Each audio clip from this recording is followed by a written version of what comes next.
Podcast. Podcast. Podcast. Podcast. Podcast. Podcast. Podcast. Podcast. Podcast. Podcast. Podcast. Podcast. Podcast. Podcast. Podcast. Podcast. Podcast. Podcast. Podcast. Yeah, welcome to another episode of the Racer X Exhaust Podcast, brought to you by Yoshimura. Zeroing in on 7 decades of four-stroke research and development. Check them out at yoshimura-rd.com. They've got the all-new RS12 exhaust system available now for both the Suzuki RMZ 450 and 250, developed hand-in-hand with the factory JGR Suzuki Yoshimura team. And I bet you they're going to have some RS12s available for other bikes as well. Got to listen to an RS12 system up close and personal this week. I spent 3 days hanging out at the JGR test track, which is about a half hour from my house here in Mooresville, North Carolina. Might be some changes to that team. I don't know. A lot of different riders testing motorcycles this week. I don't know. One rider we do know is on the team for sure is Alex Martin. It's the second year of his deal. He will be the subject of this week's podcast. This all comes because of one interesting factoid I learned from Zach Osborne's Shifting Gears podcast from a few months ago. Zach interviewed Phil Nicoletti and Alex Martin. And Alex said that his parents really did not want him to race, and he was really late to racing and riding full-time. I figured, heck, his dad was an off-road racer. His parents own the Spring Creek track in Millville. They probably wanted him and his brother Jeremy to be superstar pros from day one. Apparently, it was the exact opposite. It's not the line of work that the Martin parents wanted their sons to get into.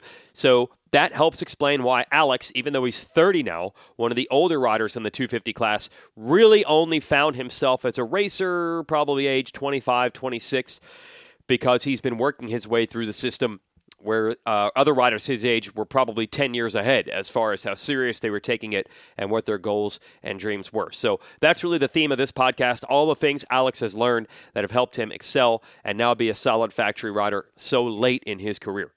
I've said this approximately 980 times over the last couple of years. I keep hearing about Ryan Villopoto, Ryan Dungey, these guys retired early. What's the deal with the sport making guys retire early? I keep hearing that, but I keep seeing riders actually riding later in the years than ever before. But because Villopoto and Dungey are so high profile, that seems to be what gets the attention, when meanwhile the average age of the 450 class, Anaheim won this year, 28. 28 was the average age in the 450 class starting gate at the opener this year. That is really old. You go back to the 1980s, I don't know if there was a single rider age 28 at the opener, let alone the average. So the average age is actually creeping up. Don't let the guys that won 3 or 4 Supercross titles in a row and had to deal with absolutely next level pressure and expectations, don't let their situation cloud every other normal rider situation, which is dudes are racing later than ever. So I enjoy conversations like this. Plus, Alex is a good guy and one of the smarter dudes out there, so you'll learn a lot from this. Racer X, by the way, brings you all of this. Keep the lights on, support us and our magazine, and we'll support you. We'll send you a free bag of Evil Coffee's Deadline blend of coffee. They have a special coffee blend that they made just for us at Racer X, and we will send you a bag. Just go to racerxonline.com/subscribe. Plus, the magazine is cheap. It's $30 for the year. $30 for the year for 12 issues. Every single page is something different than what we put on the internet or social media. And you can read it both digitally, meaning you can read the entire magazine on your phone. It scrolls just like Instagram, up and down. Or you can read it in the traditional print magazine. We'll give you both for $30 for the year. That's cheap. That's a little over $2 a month. $2 a month. I mean, think about that. We're subscribing to Netflix and Disney Plus and ESPN Plus and Amazon Prime. People are doing this stuff no problem, and that's $10, $15 a month. I'm not doing that because I'm cheap, but I would spend $30 on this. $30 is nothing for the year. All right, that's my plug. Now, let's get to AMART. And as always, I try to make these things feel as behind the scenes as possible. So I was at the test track with Alex yesterday. He had to get back to the JGR shop and then get to the airport so he could fly to Oakland. And I said, dude, I'll drive you to the shop. I'll drive you, and we'll do the podcast while we're driving. So I try to make it behind the scenes. What would it be like if you had a rider shotgun and you were headed somewhere? This is what it's like. Here's Alex. So what are we? We're coming in around 5. 5, dude. Yeah, It's going quick. 5 of West Coast. Yeah. 2020. New me, new decade. Oh, okay. I mean, no, it was good. Like, yeah, I always feel like second year on the bike, you kind of have a better grasp of what's going on. And second year with the team, I mean, honestly, I love the bike. Yeah. Love the team. It's been fun working with the JGR guys. It's a good group of people. Yeah, we made a lot of progress on the bike. I mean, we had basically a brand new motorcycle for 2019 with the Suzuki RMZ 250, and it took a lot of just trial and error, and we definitely learned a lot, and I've grown as a rider. I've grown as a test rider for sure. And yeah, it's been fun, and we're 5th in points right now on West Coast. Actually 20 points out of the lead, you know. So we're still in contention for sure. We haven't been on the podium. We've had 2 top 5s. We've been very close to the podium, especially. Oh, heart raft, bro. Yeah, round 2 and 3. Close. Yeah. So kind of bittersweet for sure, because coming in, there was a lot of good vibes in the off season, and we've been close, but just not close enough. So we're up here testing and just kind of trying to find that little extra edge this week. Okay, so here's the hilarious thing.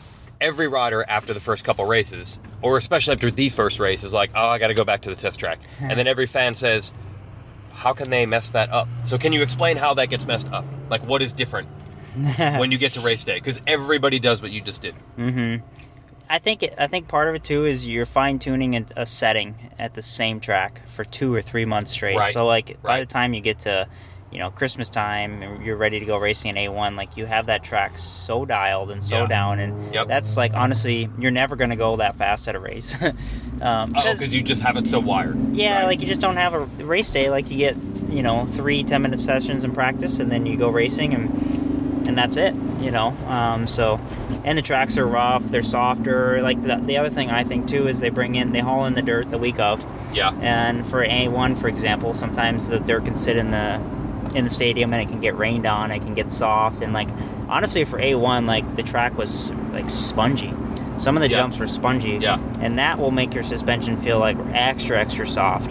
So sometimes you can sound the alarm bells and be like, oh my gosh, we're way too soft, but then in reality, like, next weekend we show up for St. Louis, and it's a normal track.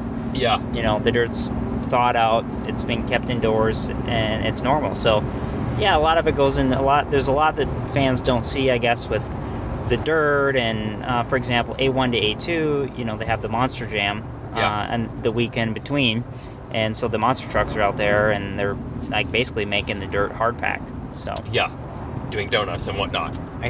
Losing truck parts all over the place. You found them in the dirt? We've definitely found a few Monster Jam parts in the dirt before. The roost. Yeah. Okay, so your off season. You're a survivor. You've been in crazy team situations, maybe the craziest of all. Were you worried at any point? Because from what we heard on the outside, the team was on the ropes. You had a deal. Were you worried? Are you happy to just even be at the races, or were you never that concerned? Yeah, I mean, I had a contract, a 2-year deal, and I mean, the way JGR was operating last year, we had 2 semis, we had 4 250 riders, and then obviously Hill and Chad Reed 450. So I mean, there was definitely a lot that they could kind of cut to slim the budget down. To help the budget. There was a lot of people they had employed, and obviously it sucks because everyone they had last year I loved, and there's a few more people that they've had to clip or cut this year, and it's kind of been hard, but at the same time, I was never really worried about it, because I was like, worst case scenario, it's just like me and Joey.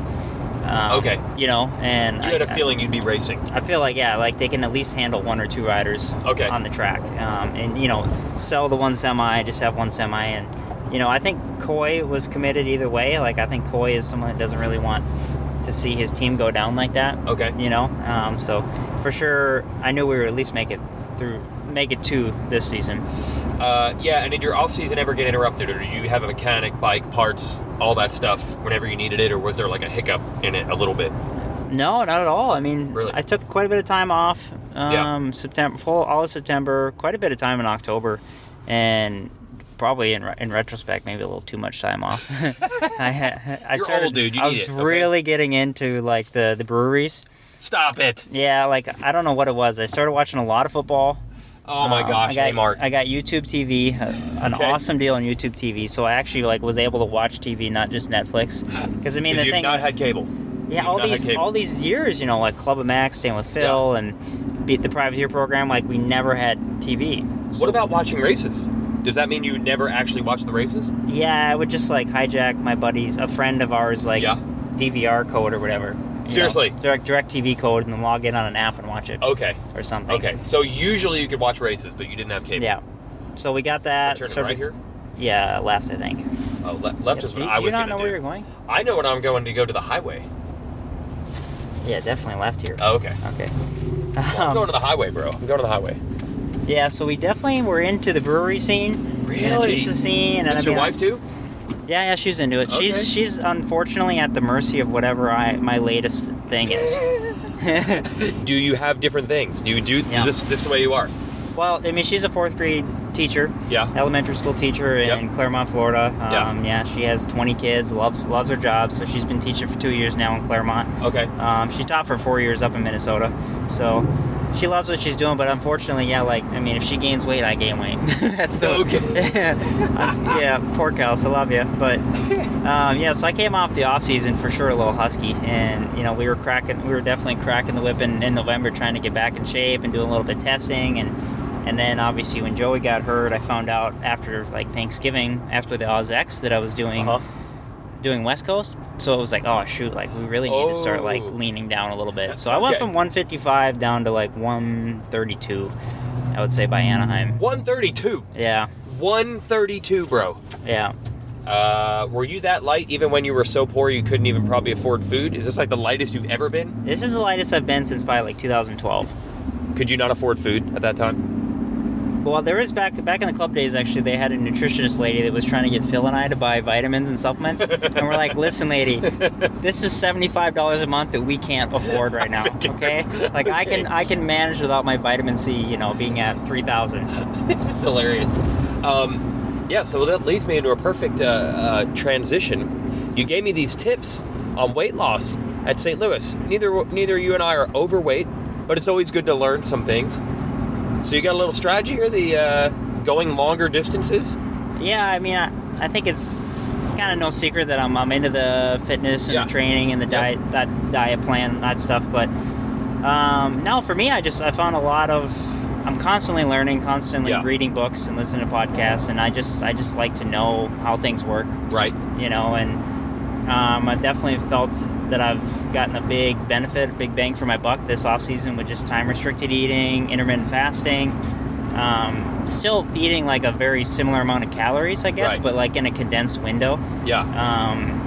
And simple things like having my coffee black in the morning and doing some fasted cardio before we go to the track. Yeah. I feel like I've been eating a lot of salad, for sure. And then honestly, I was around... Obviously, I trained with Tyler Rattray for a couple years, and you see the things that Eldon does, and I mean, he's pretty strict and very honestly.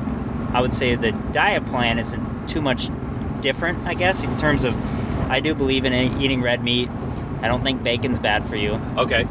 Egg yolks are not going to give you a heart attack. Okay. That sort of thing. So you haven't changed that drastically. Butter is good. I'm agreeing with all this. Yeah. So those are the sort of things that I believe in personally. That's just my opinion. But, and also just trial and error. I would say people will maybe label me as a slow learner. I mean, 12 years in and we're still trying to figure this out. But, at the same time, I'm also into getting blood tests done. So I will do my own personal blood labs. I can kind of read and decipher the blood labs. And I go through a company, Wellness FX, and I can get my own blood labs, just go to the doctor, pull my blood, and just kind of, if I'm low in vitamin D or my magnesium needs to come up or my cholesterol needs to come up, I know, and I can fix it myself. Those are all things that can be fixed through dietary changes for the most part. You could be paying someone to do this in a way, but you've kind of figured out how to do it on your own by just learning all this stuff? Yeah, I definitely think it makes it a little more convenient, for sure. So intermittent fasting, you'll go... you stop eating at a certain time a day?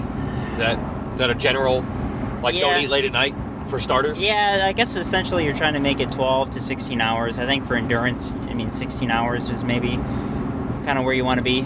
because you do get some endurance benefits to that. But I mean, I try and do like dinner at 6 o'clock and then not eat again until like 9 or 10 o'clock the next day. All right. Okay. So this is what's strange to me. I'm hearing this and I'm thinking, as an athlete, aren't you tearing yourself up? Don't you need for recovery purposes? Isn't that bad? How is that actually good for endurance?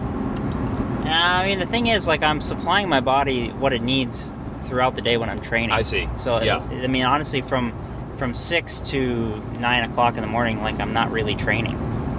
You're basically in recovery mode. Right. You know. Having said that, though, I do normally do like a 20 or 30 minute fasted cardio session in the morning with some black coffee in the system, you know. Okay. But other than that, no. Like, honestly, I feel great.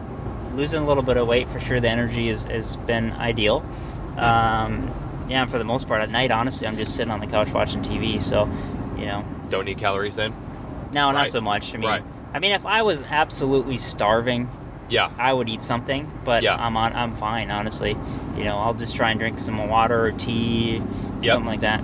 It's amazing because I think the easy armchair thing people always say is, "Oh, these guys, it's possible to be too lean. It's possible to be too light." But you're pretty much finding no. At 131, you're good. Yeah, you're all right. Yeah, I mean, I can't complain at this point. Obviously, if you have to look at yourself in the mirror and it's like, okay, like I'm dying 20 minutes into a moto, then you need to be like, okay, let's eat a freaking steak. Okay. Let's eat a potato or something like that. Right. But at this point, we're fine. And I mean, honestly, you see the same thing with Eldon's guys. Like, I mean, he's very, very strict with those guys on their weight. And it keeps working. You know? Yeah. So. People keep looking, I think, for like a reinvention. Like one day it's going to flip the opposite, but it keeps working out for him. So it must be pretty good. Yeah, but I also try and be very cognizant of like getting enough fat in my diet too. I'm definitely not low fat by any means. Okay. So bacon's okay, butter's okay. That's right. That's awesome. Yeah, and honestly, like I have to try really, really hard. I mean, I'm talking like egg yolks, coconut oil, butter to get my cholesterol any higher than like 170. Like that's the max you even could go. Yeah, I cannot get my cholesterol high at all. So for me, that's maybe a genetic thing. You're pretty lucky on that. Okay, now you said that you're a slow learner. It's taken forever to figure it out. But I listened to the podcast you did with Phil and Zacho, and I learned something about you that I didn't realize, and most people probably wouldn't. Your dad raced. Your parents are on a track. I think the assumption would be that they were sticking you and your brother on P-dubs at 2.5, and go out there and race, boy. Become a pro champion. It was actually the opposite. Your parents were not into it, right? Yeah, they didn't want you to race. Yeah, being that my dad did race professional, hare scrambles back in the 80s, Can-Am, ATK. Yeah. He definitely was very much against us racing, It's crazy. I mean, I remember being like 3, 4, and I was just like crying, like, I wanted to ride so bad. And he wouldn't take us anywhere to ride other than Millville, which, obviously growing up, I was like, Millville sucks. Like, it's boring. I want to go somewhere else. Did he already own it by then? Yeah, they bought it in 88. So I was born in 89. So they had it the whole time you were alive. Yep. But it still didn't mean that you were riding 24/7. No. My mom was very good about, involving us or exposing us to. I played hockey. I played piano for 4 years. Piano? Yeah. You got anything left? No, I absolutely hated it. I pretty much made myself forget it. Like, honestly, in retrospect, I wish I could play piano now. That'd be cool. I just hated it so much back then as a young kid. Darn it. Soccer, tried a little bit of golf, karate. So definitely she was very good about exposing us to other things. Yeah, so I know it's easy to say, I'm just a slow learner, it's taken forever to figure it out, but there's a chance here that it's just you really actually kind of started later. Like, when did you really take it seriously, racing? Or even start doing it all the time? Like when I was 14. 14? Yeah. That's pretty late, dude. Yeah, that's kind of why I feel like I'm 30 and we're still going. And I didn't get my first factory ride till I was 26. Like, right. I think it hurt me, in the beginning for sure. I mean, I was a privateer for 6 years and just trying to if you don't come into the factory ranks with good equipment, it's very, very hard to be competitive. Right. And I managed to be a privateer guy, getting consistently top 10s, and it wasn't until I had my cycle trader deal. Yeah. I had just good enough equipment with Christina and Rock River and the Yamaha guys to where I could be finally top 5 podiums, and that's what it took to get a factory ride. So it was a little frustrating, but I think that's why I'm still going now. Yeah. So what made your parents finally allow it or give in or whatever you want to call it? Well, I think it was just the point. Actually, I remember like Alessi's were up for the Believe the Hype. Yes. They spent some time up in Minnesota training that summer. That's right. And Mike was like, I was on 85 at that time, and Mike was telling my dad, he's like, your kid, like your oldest Alex, like he's could do something, like he's pretty fast. Okay. And then obviously, like I was doing really well at the local races, and I rode an 85 really well. So like that fall, we went to Mini O's for the first time. You had not done any big races out of your area. Yeah. Okay. So like 2004 maybe it was. Wow. Went to Mini O's and raced my first amateur national when I was like 14, and then did Loretta's for the first time the next year at 15 in the super mini class. 15 was your first year at Loretta's. Yeah. That's crazy. And then how long did you even last there? Probably only, how many years did you do Loretta's? I did super mini, B class, and then 2 years A. So 4 years altogether. Yeah. Now, when you did start racing at that level, did then your parents like start going all out, or were they never putting pressure on, never being too gnarly? No, my dad was like super laid back. He was basically under the assumption if you're going to do this, you got to be self-motivated and you got to do it yourself. Huh. So, I mean, which again hurt me because, you see like Adam Cincerillo's dad and some of these dads, these mini parents. Yes. They're like, you're going to do your 20 or 30 minute motos, all this stuff. And I was like, I for sure lollygagged and like didn't do the required work. I mean, I see that now. Like I could have saved myself a lot of time and effort if I would have tried harder back then. But hindsight's 2020. Hey, Weege here. You know what else is 2020? The year. It is 2020. It is 2020. And for the 2020 year, Yoshimura has that all-new RS12 exhaust system. Go to yoshimura-rd.com to learn more about it. It's on Amart's bike. He pulled a huge hole shot in the first heat race of the season, and Anaheim won. Don't bag on the Suzuki with the Yosh exhaust. They still get hole shots. JGR just always gets hole shots, Yamahas or Suzukis. So there you go. Now back to the conversation with Amart about learning late. Yeah, I mean, this is then you're at 15 years old, you're pretty much left to your own program, so to speak. I mean, we got homeschooled. We were, traveling south, doing the Florida Winter Ams and Texas races, and just, living the dream. You were doing that, but the door in the week wasn't some military level program. Wow. Okay, yeah, so at this point, you're 30 now, or you're going to be 31? Yeah, turned 30 last October. Right. But you feel pretty fresh, I would guess. Yeah, I mean, I don't know, I feel great. I mean, knock on wood, we're making progress. I mean, honestly, I shouldn't say that I feel great right now because I did have a practice crash last Wednesday. Okay. And so I have a massive hematoma on my right leg, but I will say up until that point, we were feeling okay. That's not an age thing. That's a crash thing, bro. No. And I think that's testament to, dietary, taking care of your body, being aware of what you need to feel good, and maybe let's not watch Game Changers documentary and go complete vegan. Let's maybe be a little bit more realistic. Yeah, but look, there's some riders that I always say they train because they have to. That's part of the job.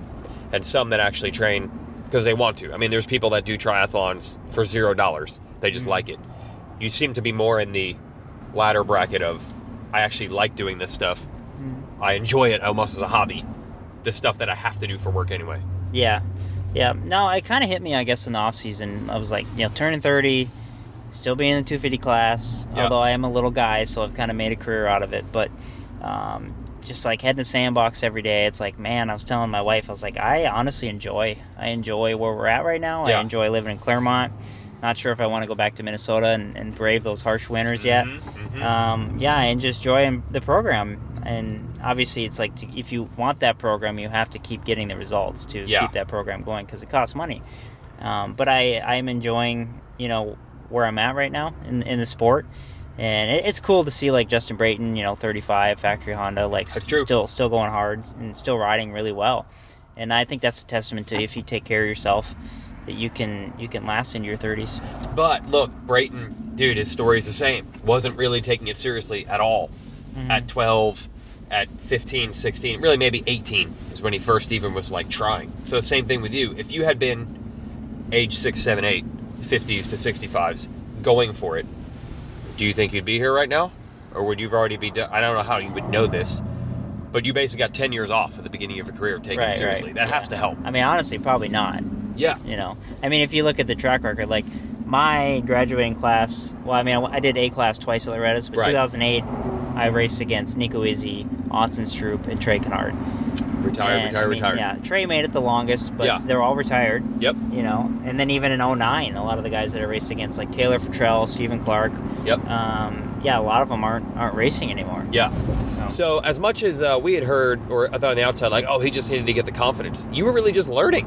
You were still kind of learning when you came into the pro ranks what some other guys probably knew for 5 years. Yeah, for sure. And then even when my brother came in and like won a couple titles, it wasn't until we were both on that year at Star in 2016 where, I mean, I had always viewed him as just being, I guess, faster in general. Yeah. And then when honestly, when I passed him at Hangtown in the first moto, I was like, whoa, it was like just a changing of the guard. You know, I was like, okay, maybe I can do this. It just took a lot longer for me. Yeah, I want to ask specifically, there was a couple week span there. There was that Hangtown, and then didn't you win the overall at Glen Helen next week? Yeah, I went 2-2 for the overall. Yeah, and then you won the race, and you had the points lead, I believe. Red plate. Yep. And then you got knocked down in the first lap of round 3. Yeah, it was Thunder Valley. Yeah, like my teammate actually, Plessinger, like cleaned me out off camera, and I came from dead last, like back to 8th or something, and then second the next moto. Yes, you were going so fast, and it was like, hey, everybody was pumped for plucky A-Mark, got himself a factory ride, maybe he'll be solid, but there was nothing solid. It was pure, like, he is really fast. He might be the fastest guy. Like, what was that experience like for the few weeks there? You were going to the races probably every week thinking like, oh, I'll probably win this weekend, right? Yeah. To some degree. No, I mean, I think that whole year with Star Yamaha, like, provided me the confidence to, like, okay, like, I have the speed to win races. Yes. And, you know, did win 2 overalls that year, a couple moto wins, and was on the podium, I think, like, 8 out of 12 nationals. So, and finished second in points. National, Donations? Got to be on the Donations went team? to Disnations that year. So that 2016 was for sure kind of what set me up to, like, go forward for the next few years of, like, confidence-wise and knowing that we're on the right track. Yeah. We finally figured out, like, okay, training-wise, you know. And at that time, I'd also, you know, been at Club MX for years. I had done my own training for years. Then we trained with Johnny O'Mara. My brother and I, we trained with Johnny O'Mara. And then in 2016, I started training with Gareth Swanepoel. So I had a very good idea of, like, of what the complete package of training looked like. Yeah, but for someone who had, I'm thinking most riders, if they're winning races or points leader, they're probably a guy who's won at many other levels until that point. And it were just like, okay, when can I get back to the point I was winning on Super Mini. Okay, now I'm finally there in the 250 class as a pro. But for you, like, okay, do you remember, like, when you left Glen Helen that day, or even when you left Hangtown and you passed your brother in a moto, was it, what were your thoughts at that point? Like, hey, I might be the fastest guy in the 250 class right now. Does that stick out to you at all, what that experience was like? Because it was new, I would think. Honestly, like, after just sucking for so long, it was just, like, relief. Really? A lot of relief, and, I mean, obviously, I was very happy, but just relief that, like, okay, like, man, maybe we're not banging our head against the wall for no reason. Right.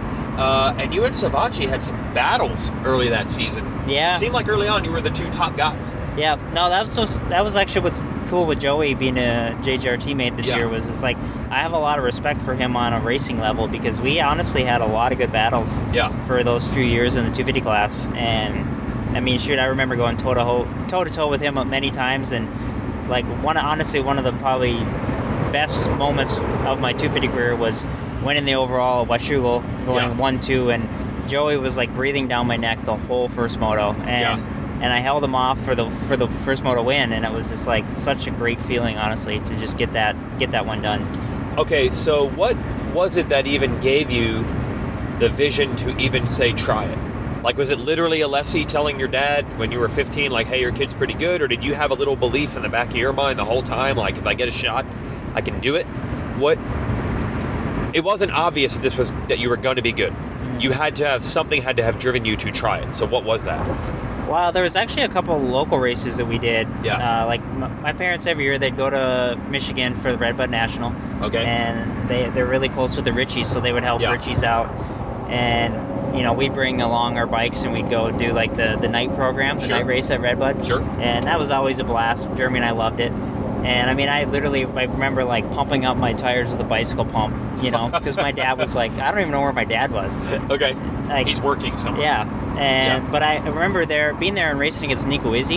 Yeah. And like honestly keeping him, like holding him pretty honest, like being pretty close to him. I finished second. Obviously Nico won, but it was like dang, like I couldn't believe at that time that I could be that close to Nico Izzy. Okay. You know? Because he was a superstar at that age, yeah. So there were a few little hints along the way to yourself, like, I need to stick with this. Yep. There might be something Yeah, there. it's kind of funny. It's like you're just kind of fed like just enough to like, okay, let's keep going. Like it's looking promising and stuff. So yeah, it was just little cases like that throughout my amateur career where it was like, okay, maybe we should keep going. Yeah, because now, I mean, you've been a factory rider for, 5 years or so now? 6 years, really. So, and what I think is cool is the way the sport, to me, has gotten more sophisticated. It's like it's a regular job. Like, you commute to your track in the morning, see your wife at night. You got to go on the race on the weekends, which is different than most people, but it's almost like a regular job. You punch in the clock of the track and the gym. Yeah. You get paid. It's really interesting. It's like a regular job. No, I mean, you're spot on. Like, honestly, this last couple of years with TLD and with now with JGR, like, I mean, you know, we have a house in Claremont, Florida, my wife and I. She's a 4th grade teacher, so she goes, you know, she leaves in the morning and goes to her job, and then I leave in the morning and I go to my job, and we come back about the same time and have dinner together. Like, it's a normal, like, for the most part, obviously, like, what I'm doing during the day isn't normal, but it's a normal schedule for the most part, you know. I mean, obviously, once the racing season starts, there's a lot of time sitting on airplanes and things like that. Yes, the weekends are a little different. Yeah, like travel schedule can be grueling for sure. And I mean, I'm honestly just 250 West Coast. We have 10 rounds. I can't imagine the 450 guys doing 17 rounds. It's like absolutely brutal, you know. How are you at being normal if the races don't go the way you want? How are you with carrying that into the week? Or if you have a day at the test track that doesn't go the way you want, are you able to be normal at night? Or is it carry over into things? No, I feel like I'm pretty good at shrugging things off. Okay. Just really trying to be just even keeled. Like, not having my highs be too high, the lows be too low. Is that your general personality, or is that something you actually like try to consciously be like? I mean, I think I'm like inherently a pretty optimistic, upbeat person. Like if you talk to Phil, like I'm delusional. Of course. Phil's the exact opposite. Yeah, for sure. Debbie Downer, like it's raining all day. It's gray, but yeah, like I'm very upbeat and optimistic, and that honestly, that might be a reason why I'm still doing this, is because I'm like maybe naively optimistic at times. But you know, I'm not gonna lie, like there are for sure, like after you have some bad races, even Glendale, like last weekend, just I was hurting from my crash, and you know, went 8-8-9 for 7th overall, not where we want to be at all. Struggled really bad in the whoops, and like I had a day or two where I was like pretty down and kind of depressed with things, but then I flew up to Charlotte for the week. We had 2 long days of testing with the team. Tried some parts in the bike and feel like we're in a better place now. So it's things like that. Obviously, you can't just throw in the towel and quit. There's usually a reason to why you're failing. Yes. You know, if you're willing to look at yourself in the mirror and kind of analyze your whole program. But you have to not look in the mirror and just say, I guess I just suck. Like, you have to know that there's something solvable about it, right? Yeah. That's your optimist part. And that's kind of why, like, I always got into the dietary thing. I was like, okay, like, I can't afford to have, like, a medical doctor. Or a doctor, like, analyze what's wrong with me. So at least if I know, like, my levels are where they should be, then we can cross that off the list. And okay, so the body's healthy, it's in a good spot. We don't have Epstein-Barr right now. Right. We can train hard. You know what I mean? So just like being able to understand each facet of your body and of your bike and of your training program. And it's just kind of less things, I guess. Once you understand how things work, it's less worry, less stress. Well, what I've noticed with a lot of riders these days is don't just leave the track bummed. Try to have a specific, okay, I was actually only this, and this. If I jumped this, or the whoops have been like this, or if I got a better start, or maybe the bike needs to do this better. I feel like you end up leaving happier if you don't get the result you want. If you feel like there's just 2 things. I'm 2 things I got to fix away from being where I want, instead of, I don't know what the hell to do. That I'm noticing more and more. If you take ownership and management of your program, it seems like it's easier to do that, and it's easier to not be totally lost and you don't know how to fix it. Yep. Yeah, and I also, that's a good point. Basically, like absorbing. I've read books on this where you're absorbing your problem instead of deflecting. Oh, okay. You know, instead of being like, this, you know, my suspension sucks, the suspension guy sucks, being like, okay, well, you set the bike up. Okay. You basically have guided the direction of this is where the suspension should go. So you have to take ownership in the fact that, okay, my bike sucks because of me. I set it up that way. Okay. You know, and I mean, shoot, we're all guilty of that. But I think the only way you can kind of get around it and fix that issue is by taking ownership of it and being like, no, absorb the problem. Yeah. I'm the problem. Okay, team, let's work together to try and fix this.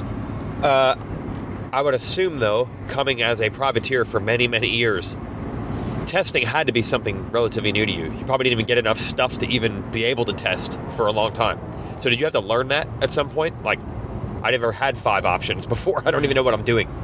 Yeah, and honestly, it can be, as much as it's a blessing, it can be a curse, because it's like when you have to choose between 5 different parts. Yeah. Like, for sure, my first year at Star, like, it was very hard to just testing, and even with TLD, I'm just still learning, you know, with testing, and sometimes you can think it's too soft, but it's really too stiff, or vice versa. Like, there's a lot of different aspects. That's why you have to have a strong belief in your team. And your chassis guy, engine guys, you have to have along. They'll just tell you. Yeah, nice shifting. Yeah, I got to do lefty shifting. Do lefty shifting to keep the audio going. Shift, but no, like just having confidence in your team and just being able to rely on them that you're going in the right direction. Yes, you told me there was like something you tried in off season that you were like, this is terrible, and now you've tried it again, and it doesn't seem as noticeable. So it's never an exact science. Yep. Yeah, no, it seems to be what goes around comes around. That's why, honestly, like, I've been trying to be a little bit more mellow about my feedback. Maybe not like, oh my goodness, this is the greatest thing ever. Okay. Yeah, maybe more like, oh yeah, it's good. I don't know. And my dad always told me, like, too, like, suspension-wise, and the suspension guys may hate to hear this, but it's like, don't ever say that it's a 10 out of 10 or like this is the greatest thing ever, because it's like, yeah, you may go to the race this weekend and like completely suck ass, and then okay, well, you said it was a 10 out of 10, why aren't you winning? Oh, that's right. Yeah, you can't turn back after that and then say it's great or it's terrible after you said it was great. So you are still learning it, like you're still even figuring out how to communicate even. Yeah, and I mean, I feel like I'm probably not the only one. I mean, I've heard Chad Reed when he was 35 on the 36. Like, he's still, you know, he's still tinkering. He's still playing with things. He's still learning a little bit. Yeah. Obviously, from bike to bike, it could vary as well, you know. And that's, for me, I've switched teams the last few years. I've never been on a same brand of motorcycle for more than 2 years. So. Right. Yeah. Okay, now you said you were doing the brewery thing. I thought you were just running some half marathons and stuff with your wife in the meantime here. Is this all the same time frame? Like, I'm getting the feeling that your idea of slacking is not typical slacking. Were you doing some running races? Well, so the last year's off season. Yeah. Was like that 2018? I did do a half marathon. Oh, that was a year ago. Yeah. So, and I've done 5 half marathons total. Okay. My fastest was like a 1:22. Bro. Yeah, it's Charlotte Marathon actually. Really? Yeah. But just half. Just half, yeah.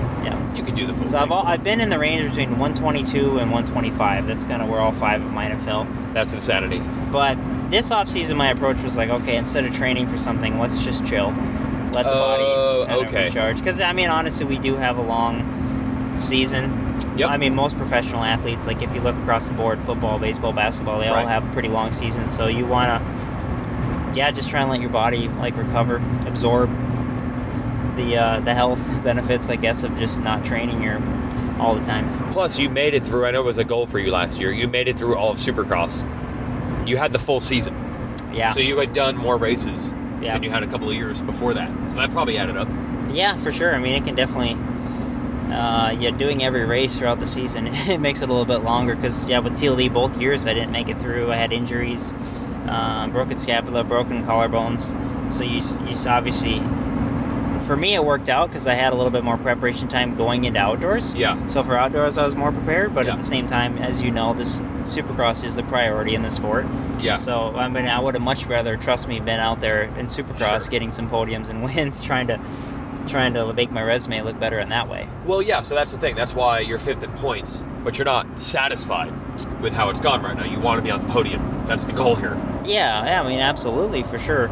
I mean, it doesn't matter that there's, how stacked the competition is, the class is, who's in the class. Like, I mean, at the end of the day, like, yeah, you want to get podiums for the team, for the sponsors, especially with JGR. Honestly, result-wise, the more results we can get for the team, it's only going to help the sponsorship for the future. Right, like keep you employed. So you got a 2-year deal, and that will be up. But you want to keep racing, like whether you're 30 or not. You would like to keep going. Yeah, absolutely. Yeah. I mean, I'm enjoying where I'm at, and I mean, I think honestly I'm having more fun than I've had racing, and yeah, I mean, I enjoy racing for JGR, and I like the Suzuki, and the only thing that'll make it better is just getting some wins or podiums. Is having less time with Phil, like you're not living with Phil anymore, might that possibly be helping with enjoying it more than ever? Yeah, I mean, potentially, for sure. But you do tell everybody you come up, that's who you stay with when you come up here, right? Yeah. I mean, so honestly, over the last year that I've been on the JGR team, every time I'm up here testing, training, whatever it is, I stay in Phil's apartment 104. And what's he say when in the morning? What are you? And I typically stay on the couch. And okay. Every night, go to bed, it's goodnight cunt, and every morning I wake up, it's like, you're fucking ugly. Every morning, without fail. Okay. And there's obviously, in between those hours, there's a lot of negativity as well. too. You guys never quite ended up teammates at JGR. You missed by 1 year, right? I know. Yeah. That is crazy. Yeah, we were teammates on 1110 mods. Oh, yeah, well, that's a whole nother thing. It's like another lifetime ago. But yeah, we've been friends for a long time, and we've lived together for 3 or 4 years. In South Carolina, we lived together. Yep. In California for a winter. Oh, geez. Jeremy, Phil, and I live together. So. Oh, God. Yeah. Our relationship is pretty good right now. I see him like once in a while, but I call him every week. So. Yeah. Any more than that, you might be not nearly as positive.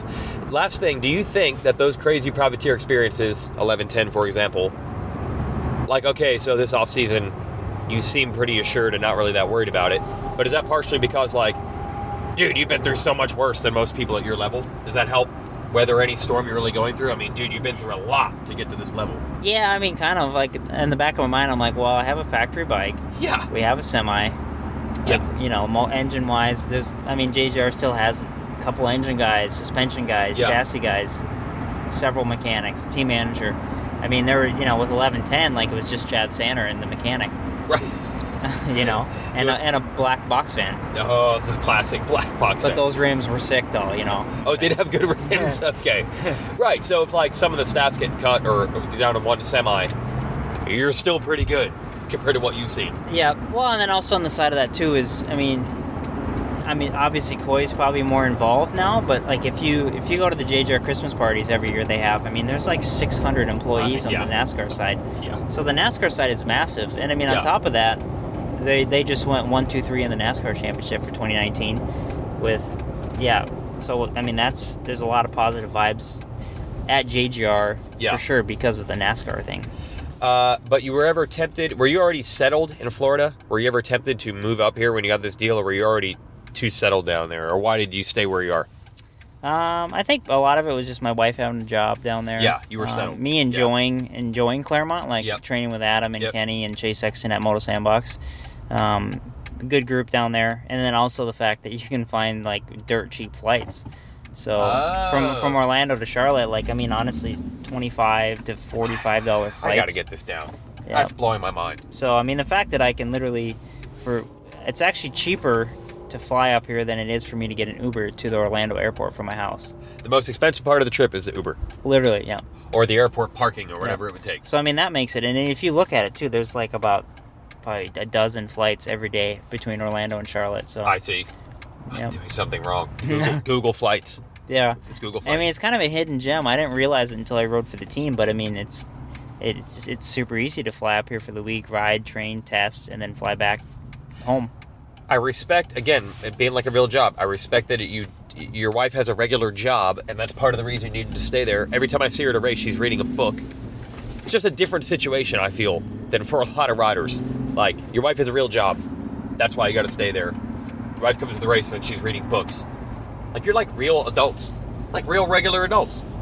Yeah, we're trying. Yeah. But you just happen to race dirt bikes. We're trying. I mean, I like that dual income. There you go. My man, who wouldn't? Love the sound financial advice, and you know it comes from the heart with Alex Martin, because he was definitely not making money as a racer for a long, long time. So now I love how the sport has matured in that way, where the programs, the systems, the schedules, it's very much more regulated to where riders can wake up in the morning, go to the gym, get on their bicycle, go to the track, do their laps, come home. They don't have to guess as much. Am I doing enough? Am I not doing enough? Nowadays, the riders just know this is how it works, and they can be normal people off the racetrack. They can even, as Alex says, the wife comes home from her job, he comes home from his job, and they just hang out. I think that's cool, and I think that adds quite a bit to the longevity of these riders. So while there are some forces making riders retire early, there are other forces that are helping riders stay in it later. And it's cool to have guys like Alex around, because he has a tremendous amount of perspective, because he has absolutely seen the toughest times as a privateer and now the good times as a factory rider. Thanks for joining us for the show. Thanks, of course, to our sponsor, Yoshimura. Going to schedule one of these with Caleb Russell next week. He is, of course, the 7-time and defending GNCC champion who has said, I'm not racing past the 2020 season. Going to try to win 8 and then retire. But even if he doesn't win 8, he's going to retire from full-time GNCC. I'll try to get some insight to why he's making that decision.